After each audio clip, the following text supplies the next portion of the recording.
मोहम्मद अब्दुल शोएब, वो नौजवान जो मदीना के खौफनाक बस एक्सीडेंट पे मौत के मुंह से वापस आया, आज अपने वतन हैदराबाद लौट आया है।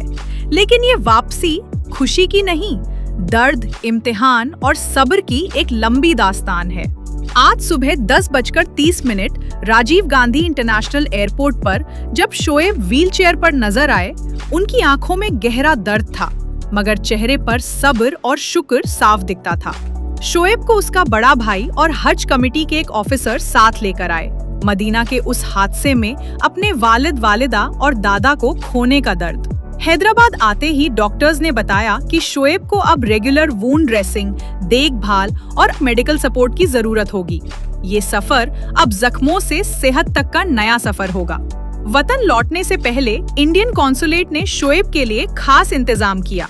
उन्हें मस्जिद नबवी ले जाया गया, फिर उन्हें जन्नतुल बाकी ले जाया गया, जहां उन्होंने अपने अम्मी अब्बू की कब्र पर हाजिरी दी।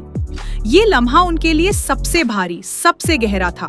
मीडिया से बात करते हुए शोएब ने कहा, बस रुकी हुई थी और पीछे से एक ऑयल टैंकर आया और हमारी बस से टकरा गया। सब कुछ 5 मिनट में खत्म हो गया। आंखों में आंसू लेकर शोएब ने सबका शुक्रिया अदा किया, वो सब जो इस मुश्किल वक्त में उसके लिए दुआ बनकर खड़े रहे, चाहे सरकारी मदद हो या दोस्त, रिश्तेदार और हैदराबाद की आवाम। शोएब की वापसी एक नई उम्मीद का पहला कदम है। अस्सलाम वालेकुम भाई।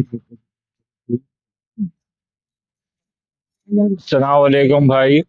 सीएम साहब का बहुत बहुत शुक्रिया अदा करता हूँ मैं। एमएलए साहब मादी हुसैन साहब का भी, असद साहब भी, बैरिस्टर असदुद्दीन अवैसी साहब का भी बहुत बहुत शुक्रिया अदा करता हूँ मैं, जो मेरे को जो सपोर्ट करे, मेरे फैमिली को सपोर्ट करे।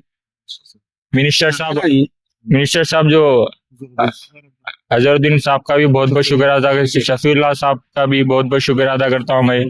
खुसरू पाशा साहब का भी बहुत बहुत शुक्रिया अदा करता हूँ मैं, जो मेरी फैमिली को सपोर्ट करे, जो मेरे को सपोर्ट करे। इरफान साहब का, मसूद साहब का तो बहुत बहुत शुक्रिया अदा करता हूँ मैं। तबीयत कैसी है आपकी शोएब? अल्हम्दुलिल्लाह ठीक है। अल्लाह खुश है। तो शोएब कुछ 1-2 मिनट वहाँ का वाकया बयान कर। नहीं अभी वहाँ का कुछ भी नहीं है भाई, खाली बस मेरी स्टॉप थी, रुकी हुई थी, पीछे से टैंकर लाके मार जाओ, उतने में हो गया हंसाओ। 5 मिनट के अंदर ही हो गया उतना। ठीक है शोएब।